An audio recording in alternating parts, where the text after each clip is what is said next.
probably spent over 100, maybe even 200,000. You heard that right. Maybe even $200,000 on just ridiculously stupid things. I have spent my money on dumb things up until this point in my life. As you know, I am on a debt-free journey, so I have transformed the way I think about the way that I spend my money and how I, just view the world financially. But it took me a while to get to this point, and I had to trip over myself with a lot of dumb money mistakes up until this point. So I'm doing this video to encourage you to not do the things that I have done and save yourself some money so that you can be in a better financial state in life, and you can be, at the age of 32 with some wealth rather than some debt like I am in.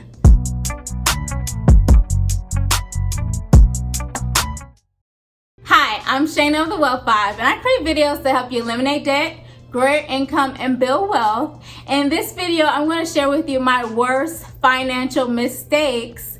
And this video has been inspired by Patricia Bright. In her video, she actually said that her worst financial mistake cost her about 40,000 pounds. And I am pretty sure that I have topped her. I'm going to try and encourage you to not do the same things that I have done. So let's get straight into the video as soon as you give this video a thumbs up. Bitcoin probably is one of the worst financial purchases that I have made, and that's because I got wrapped into the hype of the Bitcoin craze and everything that was going on in 2018. So if you recall, Bitcoin had spiked up at a value of about $20,000, and people were making lots of money, especially if they had bought in back in like 10 years ago and they bought it at like $1,000 or even a few $100s. They were like raking in money. I didn't have the foresight to think that this could crash as badly as it did, and I was hopeful that I still believe in the technology of Bitcoin, but because of the way people were using it as an investment strategy, and I'll admit I was using it that way as well, it was bound to crash. And I didn't really have the foresight to really think through that. So I was also in a desperate place in my life because I was at the beginning of my financial journey trying to get myself out of debt, and I just saw this as an opportunity to be able to get myself out of debt even faster. So I took some money that I worked super hard for.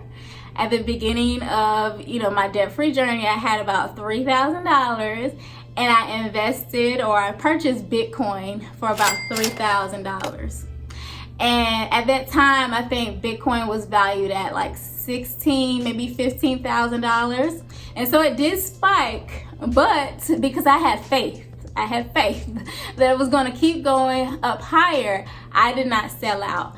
And by the time I realized that, it was just failing, it was too late. And my money, my $3,000 was then worth only like $700 by the time I was like, oh, maybe I need to do something about it.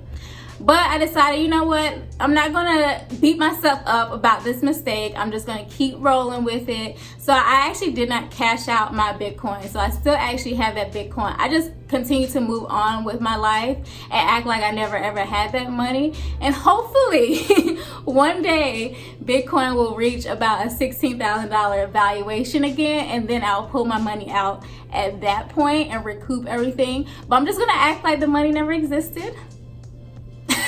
So RIP to my buddy.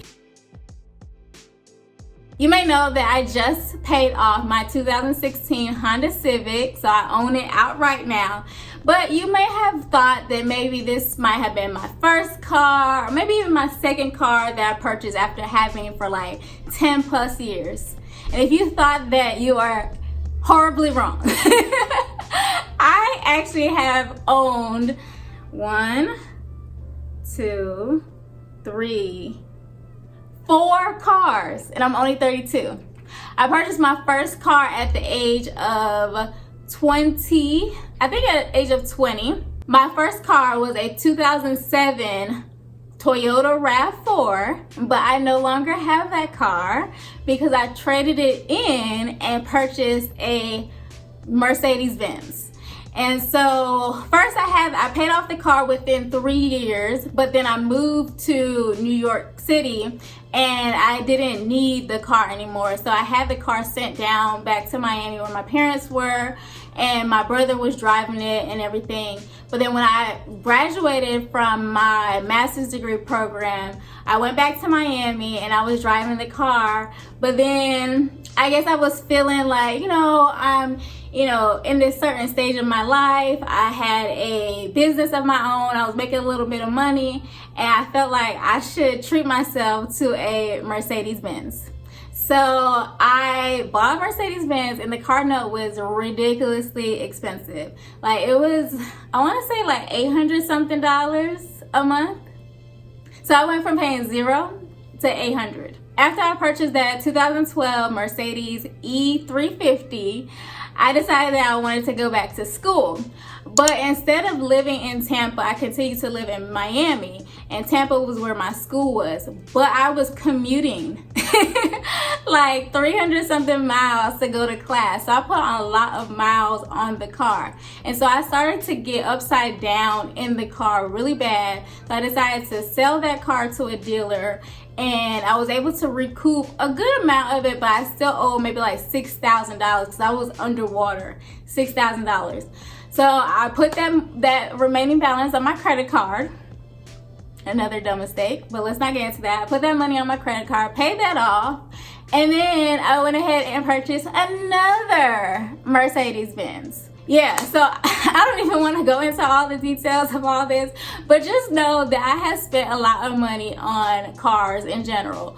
4 cars to be exact that I have purchased in my name since the age of 20. So like most girls, I fell into this phase where I was really into handbags, designer handbags to be specific. And it's so crazy because I never really was a handbag person, but it wasn't until I went to Howard University. And I will say that Howard is kind of the bougie of the HBCUs, the historically black colleges and universities. And so a lot of people, they either come from families that are affluent, or they happen to be like me, don't come from a family that's affluent but wanted to go to Howard. But there are a lot of people who come from affluent black families. And so I was exposed to a lot of them, and they had the Louis Vuittons, they had the Gucci bags, they had the long chomps, the everything. I was impressionable, and I started to pick up on those tastes.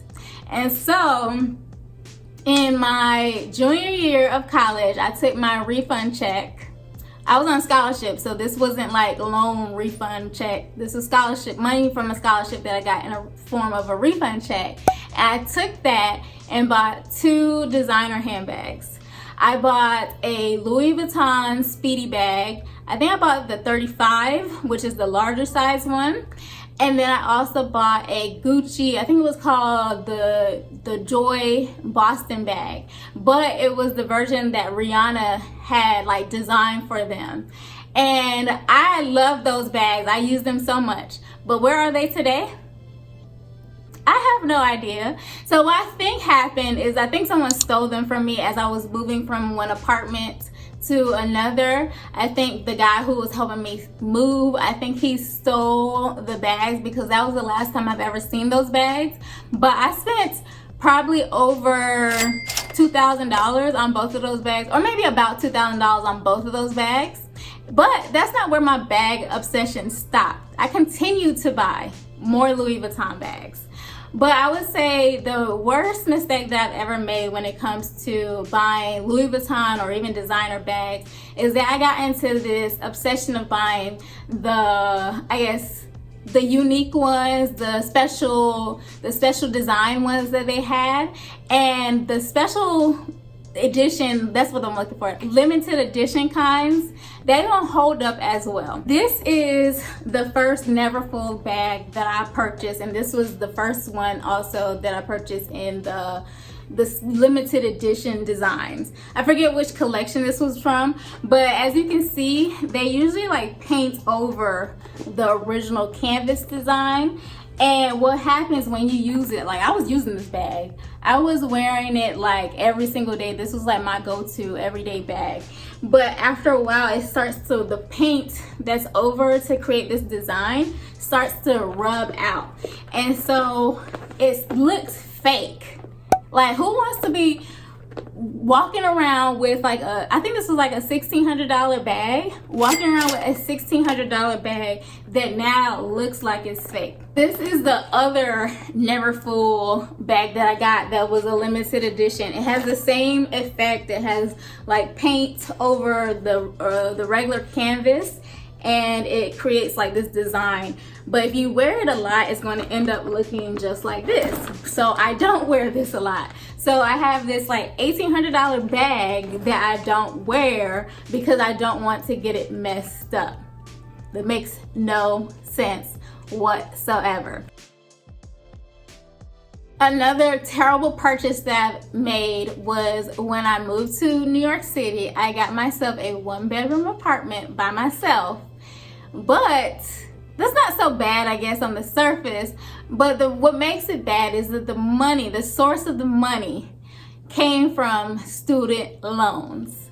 And so that's the reason why I'm actually in debt today, is because I took out that money to cover the 1-bedroom apartment that I lived in for 2 years while I was getting my master's degree at Columbia University. So I'm still paying rent, and actually at a higher amount now because the interest that's been piled on to that loan, I'm paying way more money than I originally should have paid for that apartment. I pay $13.95 a month for rent, and I use my student loan money to cover my rent. I should have instead gotten a roommate, but I was, I wanted to be grown. I was probably like 21, 22, and I was like, I'm grown. I want my own apartment by myself. I don't want no roommates.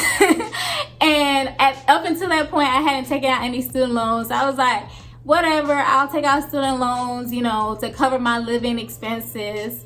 But I am still paying on that apartment.